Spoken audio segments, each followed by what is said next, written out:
আসসালামু আলাইকুম বন্ধুরা, আপনাদের যাদের বাড়ির ছাদে বা অন্য কোনো জায়গায় পরিত্যক্ত থাকে, তাহলে আপনারা একটা না একটা কিছু করার চেষ্টা করতেছেন বা করবেন ভাবতেছেন, তাদের জন্য এই ভিডিওটা।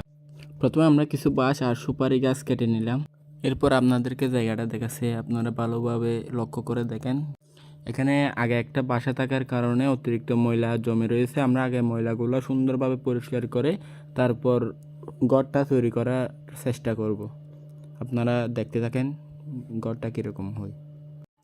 আপনারা দেখতে পাচ্তেছেন আমরা বাঁশগুলোকে কুটি হিসেবে ব্যবহার করছি এবং যতটুকু পরিমাণের আমাদের কুটির দরকার ততটুকু বাঁশগুলোকে আমরা কেটে নিছি এবং বাঁশের উপরে একটা করে রড দিয়েছি যাতে শক্ত হয় মতো, এবং সামনের দিকটা একটু উঁচু করার জন্য আমরা সামনের দিকটাতে একটা বাঁশ ইউজ করতেছি।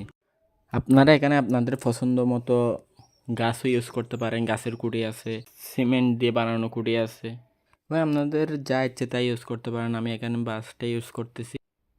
আর দেখতে পারতেছেন উপরে লম্বালম্বি করে দেওয়ার জন্য এই বাঁশটা নিলাম। এখানে 3টা করে বাঁশ হবে উপরে, এবং আপনারা দেখতে পাচ্ছেন আমরা বাঁশগুলা সুন্দরভাবে বেঁধে দিয়েছি যাতে নড়াচড়া না করে। আপনাদের সুবিধার্থে আরও ভালোভাবে দেখাচ্ছি, দেখেন আপনারা ভালোভাবে লক্ষ্য করে দেখেন।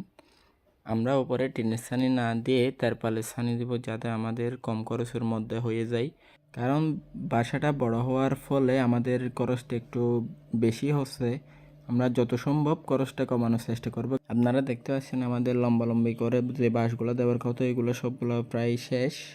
এখন আমরা পাশাপাশি সুপারি গাছের বিট দিয়ে দিব যাতে আরও শক্ত হয় এবং সুবিধা হয়।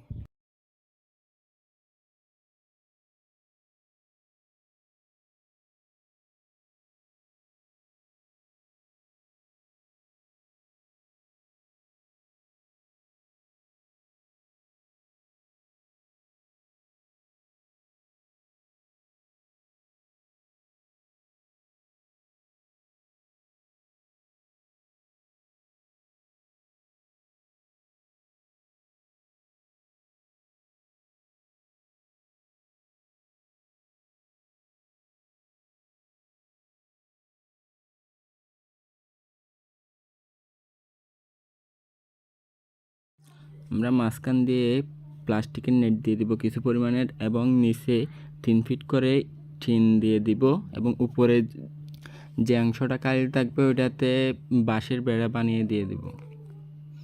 তো আপনারা দেখতে থাকেন। অবশেষে লুকটা এরকম লাগতেছে।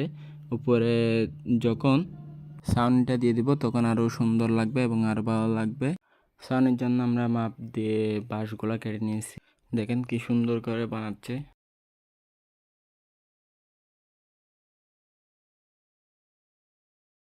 ছিদ্রগুলো আমরা ছোট ছোট করতেছি যাতে মুরগিগুলো বের হতে না পারে।